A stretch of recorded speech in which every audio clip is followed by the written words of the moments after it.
Hello world, I'm the Fine Drink Enthusiast. I'll be your guide through the ins and outs and the intricate world of cocktail making. You can go ahead and consider me your cocktail quarterback of court liquors. But before that happens, you're going to need to get your home bar situated. To start things off, you're going to need a Boston shaker, which will consist of a metal and glass receptacle and a rubber rim. Next, you're going to need a Hawthorne strainer, which is basically designed to shrink and fit over any glass.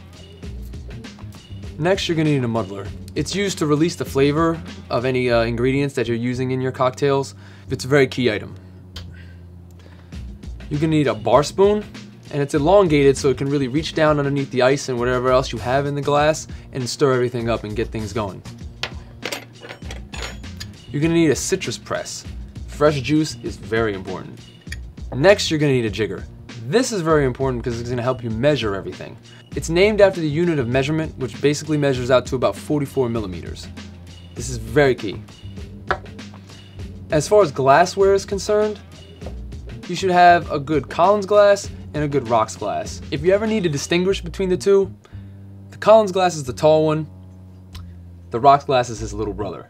And lastly, you're going to need a martini glass, not to be misconstrued with a coupe glass. A coupe glass is circular at the bottom. A martini glass is triangularly shaped at the bottom. That's game.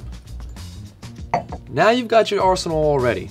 Now you're going to need something to pour into it. You're going to need a good rum. You're going to need a good tequila. A good vodka. You're going to need a good gin. You're going to need a good whiskey.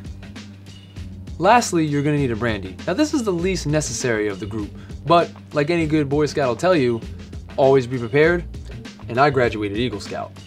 We're almost home. There's one or two other good things that any, fine drink enthusiast worth his salt will agree that you need in your home bar. You're going to need a sweet and a dry vermouth. You're going to need a good tonic.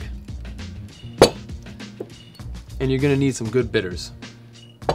And also if you want to use citrus juices or keep some soda on hand, because once again, you never know who's going to walk through those doors and ask for a drink. So always be prepared. Now before we go, I'm going to go over a few very, very good rules of etiquette when it comes to making your cocktails. Whenever you're creating a cocktail, always keep whatever you're making out in front of you. That way the patron or yourself can watch the magic happening. And when you're shaking a cocktail, don't listen to anybody else but the Fine Drink Enthusiast, and I'm telling you between 8 and 12 seconds is plenty. Anything more than that, then you're overcooking your grits. When you're actually mixing your ingredients, always go least amount to highest amount of ingredients used, so smallest amount to largest. When it comes to actually mixing your drinks, there's two ways of doing things.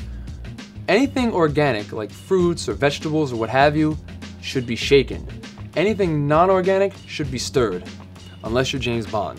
Always remember though, the most important ingredient to any home bar is patrons to enjoy your product, and that includes you. Until next time world, I'm the Fine Drink Enthusiast. Keep the drinks cold.